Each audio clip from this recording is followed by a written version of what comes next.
Velkommen til Tamaralla og Lombarda Tips. I dag vil vi vise lidt om, hvordan jeg former mit bait, og hvordan jeg placerer min bly, når jeg fisker med bait også. Jeg har begyndt hjemmefra at stemple nogle. Det prøver jeg simpelthen vise at bruge den her, som jeg også viste et opslag herom her for lang tid siden. Det er simpelthen bare, hvor jeg ruller det ud som en kagerulle, og simpelthen stempler ned i den kagerulle, i den plade jeg får. Og så simpelthen får sådan to stykker bait her, jeg så sætter sammen hjemmefra. Her har vi jo en blå og en rød, der er sat sammen på forhånd. Og det som jeg simpelthen gør, når jeg kommer ud til søen, så er den ene af mine måder, jeg bruger baiten på, det er, at jeg sætter krogen her ned imellem de to farver her, og trykker ned, og simpelthen bare trykker op her og laver et V med mine fingre. Så jeg simpelthen får formet sådan en V-form her, oppe i toppen, og her i bunden, der kan jeg så lige trykke den flad. Simpelthen lige arbejde den lidt flad hernede. Og så giver den lige sådan en twist her. Det gør, at når den så går i vandet, fisken ser to forskellige farver, kontrastfarver, plus at det giver bare noget mere liv, når man så hælder ind, i stedet for at det er bare sådan en død pølse, man trækker, eller en rund kugle eller noget. Det bruger jeg utrolig meget.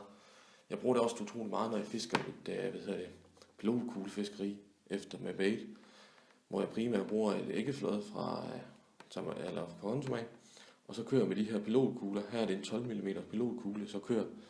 Og så kan jeg simpelthen justere, hvordan mit bait det skal ligge i vandet. Hvor højt det skal ligge og sådan noget. Det er utrolig effektivt. Også her om vinteren har jeg set folk fange rigtig mange fisk stadigvæk på det. Jeg var blandt andet selv ude en tur her i fredags. Det er altså noget, der virker. Klart anbefaler at have det i grejtasken. En anden form, jeg også laver, det er den, der man kalder ormen eller hæletusen. Hvor man simpelthen tager noget bait. Først der ruller du det lige, så du får trykket det værste ud. Og så simpelthen tager din krog, og så kroger du lige en gang med dit bait. Kroger man lige en gang. Og så simpelthen lægger det op her, op i din håndflade heroppe. Og så kan du simpelthen lige rulle en hæletus ud her. Simpelthen bare ved at rulle her. Og hvis du ikke synes, den går rigtig i vand eller noget, så kan du give den en lille knæk heroppe. Simpelthen så den får det knæk her, så den går simpelthen roterende i vandet. En anden ting, der også er her i vintertiden, det er, at man skal huske sit bly, for at få sin avl ned meget, for eksempel Quantums bait. Det er flydende til at starte med, men når de bliver mættet på et tidspunkt, vil det synke. Det er blandt andet derfor, vi bruger pilotkuglen, når vi fisker op i en bestemt højde, for at holde det. Men hvis du sætter mere end 2 bly på, skal du altid huske, de 2 bagerste må godt have samme afstand. Men så det, du sætter længere op mod stangøjet, det skal være minimum. Jeg har sådan en hovedregel at sætte dobbelt afstand end de 2 bagerste.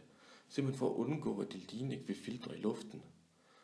Så det vil jeg, og jeg bruger altid 0,3. Så sætter jeg 3 stykker på, og så kører jeg det langsommere ind. Og jeg bruger flydende bombarder for det meste. De søer jeg fisker i, de er ikke så dybe igen, og jeg bruger forfang imellem 3 til 4 meter. Så det vil sige, at jeg skal ned i en sø, der er 5 meter, før jeg nærmest ikke når helt ned til bunden. Men jeg håber, I har fået noget ud af det her. Og jeg vil komme med en lang række videoer her i løbet af året. Med blandt andet, jeg vil komme ud i søerne og vise, hvordan jeg bruger mit baitfiskeri. Vise, hvordan jeg står med stangen. Fordi mange mennesker står bare lige på søen. Og så når fisken hugger, så er det linen, den mærker. Den mærker ikke stangen, altså hvis du står med siden til, så er det blødheden i stangen og spidsen, der bukker lige så stille. Og dermed mærker fisken ikke på samme måde, at der er noget i den anden ende. Men alt det her, det vil jeg komme ind på senere hen, når jeg kommer ud i søerne og vise det. Fortsæt god aften.